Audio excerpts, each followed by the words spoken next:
ይኸውልህ አሸብር፣ አሁን የጠራሁህ ለምን እንደሆነ ልንገርህ። ስራ ስለተቀጠርኩ የደስ አንድ ሁለት እንድንል ነው።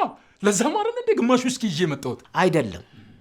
እኔ የጠራሁህ አንተ እዛ ትምህርት ቤት በመቀጠርህ እኔ ምንም ደስ እንዳላለኝ ልነግርህ ነው። ለምን? ምን ማለት ነው ለምን? ችግር ስላለብህ ነው። የምን ችግር? ስማ፣ እኔ አንተን ችግር በመዘርዘር የቀረች ህይወቴን አላባክም። አሁን እኔ ካንተ የምፈልገው በፈቃድህ ስራ እንድትለቅ ነው። ለምንድን ነው ስራውን የምለቀው እንዴ? ስራውን እንድቀጠር ስታበረታታኝ የነበርኩ አንተ አልነበርክ እንዴ? መቼ? ትናንትና ነዋ ትምህርት ቤት ውስጥ። ሰውዬ ቅድም ከሆነ ትምህርት ቤት የነበር ነው። እርግጠኛ ነህ? ከትላንትና ወዲያ አይደለም? ምንድን ነው የምታወራው? ቆይ ዛሬ ቀኑ ስንት ነው?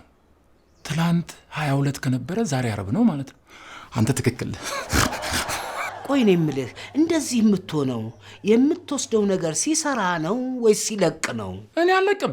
በመከራ ያገኘሁትን ስራማ አልለቅም። እባክህ ለእኔ ስትልቀቅ እኔን እንደ አባቴ ነው ማየት ትለኝ አልነበረም? በቃ እሺ፣ ለዛሬ ይሄኝና ስራውን ልቀቅ። እኔ የሚያስፈልጉህን ነገሮች በውጭ አግዛሃለሁ እና እሺ በለኝና ስራውን ልቀቅ። በቃ እሺ፣ እንደ አባቴ ይለቃል። ጎሽ የኔ ልጅ ተባረክልኝ። እውነት እኔን ሳይሆን ትውልዱን ነው ያዳንከው። በል አሁን የደስደስ መጠጣት እንችላለን። ቅዳ። ምን ታገኘ? ምንም። በቃ ዝም ብለህ ቅዳ። ከየት ነው ግን ግማሹ እስኪ ይዘህ የመጣው? አልነገርኩህም ለካ ብሬ። መጠጥ ቤት እኮ ተቀጥሬ መስራት ጀመርኩ። ከሀብታም የተረፈውን ነው ይዘህ የመጣው?